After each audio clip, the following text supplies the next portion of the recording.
Patancheru MLA Gudem Mypal Reddy ప్రమాదానికి గురైనట్టుగా వార్తలు అయితే వస్తూ ఉన్నాయి. గూడెం మైపాల్ రెడ్డిని అపోలో ఆసుపత్రికి తరలించినట్టుగా తెలుస్తూ ఉంది. గూడెం మైపాల్ రెడ్డి గత కొంతకాలంగా వార్తల్లో నిలుస్తున్నటువంటి వ్యక్తి మనం చూస్తూ ఉన్నాం. అక్కడ జరుగుతున్నటువంటి పరిణామాలన్నీ కూడా తనకు సంబంధించినటువంటి విషయంలో ఇటు కేసీఆర్కి సపోర్ట్ చేస్తానంటూ ఇప్పటికే ప్రకటించినటువంటి విషయం కూడా అందరికీ తెలిసిందే. ఇక గూడెం మైపాల్ రెడ్డికి ఒక యాక్సిడెంట్కు ఇంట్లోనే తను ప్రమాదానికి గురైనట్టుగా తెలుస్తూ ఉంది. నిన్న గూడెం మైపాల్ రెడ్డి రాత్రి ప్రమాదవశాత్తు కింద పడిపోయినట్టుగా తెలుస్తూ ఉంది. తను కింద పడిపోయిన వెంటనే భారీగా ఒక గాయమైతే వెన్నుముక స్థలంలో గాయమైనట్టుగా మనకైతే సమాచారం అంతా ఉంది.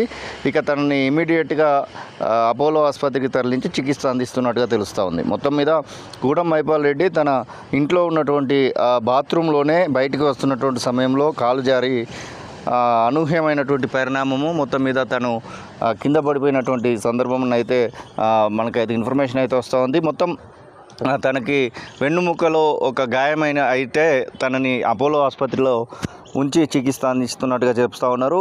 ఒక ప్రముఖ వైద్యుల బృందము, అక్కడ నిపుణులైనటువంటి వైద్యుల బృందం పర్యవేక్షణలో ఆయనకు చికిత్స అందిస్తున్నట్టుగా తెలుస్తూ ఉంది. వెన్నుముక గాయం కావడంతో పలు రకాలైనటువంటి పరీక్షలు కూడా నిర్వహిస్తున్నట్టుగా తెలుస్తూ ఉంది. మొత్తం మీద పటాన్చెరుకు సంబంధించినటువంటి బీఆర్ఎస్ పార్టీ నేతలు అయితే ఆందోళనకు గురవుతున్నారు.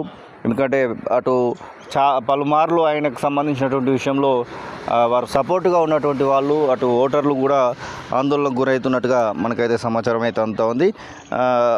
గూడెం మైపాల్ రెడ్డికి ప్రస్తుతానికి ఎలాంటి ఇబ్బంది లేదు, తను కోలుకుంటా ఉన్నారు. ఆ యొక్క ఆరోగ్యం మొత్తం మీద కుదుట పడుతూ ఉంది.